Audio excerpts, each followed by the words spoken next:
right, I just want to do one last quick segment, which is about the senator from South Carolina, Lindsey Graham. Because Lindsey Graham, for so long, was one of the uniting figures in the MAGA movement. And he was uniting in the sense that everybody who identified as a member of the America First movement or the MAGA movement universally hated Lindsey Graham. Lindsey Graham was always the symbol of everything wrong with not just Washington, but the Republican Party establishment. A warmonger, a globalist, a corporatist, someone who was willing to sacrifice the interests of the American people, of the American worker, at the altar of this agenda that had nothing to do with American interests. He was the enemy. He was the kind of person that the Trump movement vowed to expunge from Republican politics. And yet Lindsey Graham, despite the views of, again, I can't think of an exception to people who were actually adherents to the America First movement who identified as MAGA.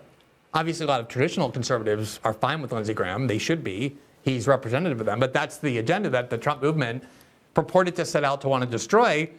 Lindsey Graham has always had a very good relationship with Donald Trump.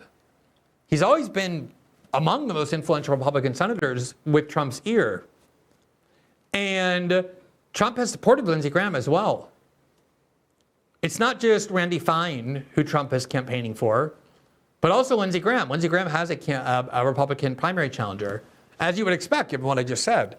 Somebody who identifies as a Trump supporter, a member of America First, as MAGA, and who is running against Lindsey Graham in the Republican primary on the grounds that Lindsey Graham is a leader of the Republican establishment and its rotted ideologies, which is true. And it's not that Trump is staying neutral or even just giving him a cursory endorsement. Trump is actively campaigning for Lindsey Graham. He's raising money for Lindsey Graham.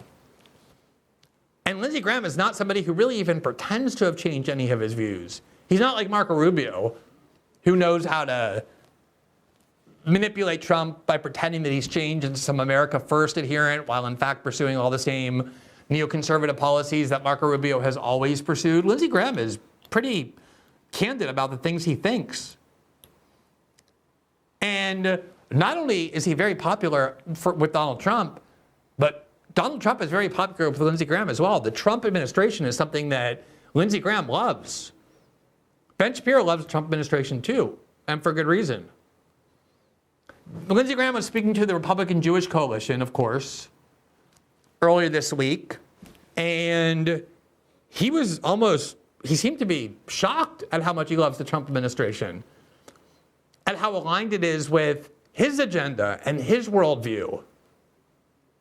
And the way he said it was so crass and disgusting and sociopathic, which is why Lindsey Graham is so uniquely contemptible. But I do think it also reveals a lot about what the Trump administration has become in stark contrast to what they vowed to be. Here's Lindsey Graham's view of the Trump administration. He recognized Jerusalem as the capital of Israel. Why? Because if you got a problem with that, take it up with God. He's the guy that did it, not Trump.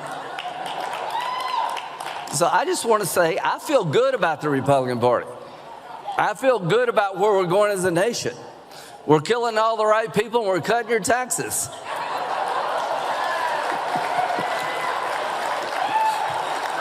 Trump is my favorite president. We've run out of bombs. We didn't run out of bombs in World War II. So, as a coalition of Republicans, some Baptist, some Jewish, we organize ourselves around principles that we love and we cherish. We love individual freedom. We love entrepreneurship. We love capitalism. We love Israel. We love the idea of Israel. We love the struggle they've been involved in. We love them, helping them because you're helping yourself. So to those who worry about these stupid interviews and far off places, don't worry. The Republican Party has figured it out when it comes to Israel. We understand that Israel is a friend of America to the bitter end. We understand that God blesses those who bless Israel. And where I come from, I figured that crap out when I was 6 years old. God bless you. Thank you very much. You could maybe suggest that, oh, Lindsey Graham's not really happy with the direction of the Trump administration. He has to pretend he is because he needs Trump's endorsement. That might be a plausible argument, if not for the fact that the Trump administration is in fact doing all the things Lindsey Graham just, while cackling practically, boasted that they are doing, and how perfectly it aligns with. He's like, we ran out of bombs. That's how happy I am. We didn't even run out of bombs in World War II. He's saying, we're killing all the right people and we're cutting your taxes. I mean, that's basically Lindsey Graham's ideology, and has been for decades. That's the neoconservative ideology, or the corporatist establishment Republican ideology. Go to war, bomb everybody, support Israel, love Israel, and cut corporate taxes. That's the Bush-Cheney agenda. That's the agenda of the Republican Party for as long as I can remember.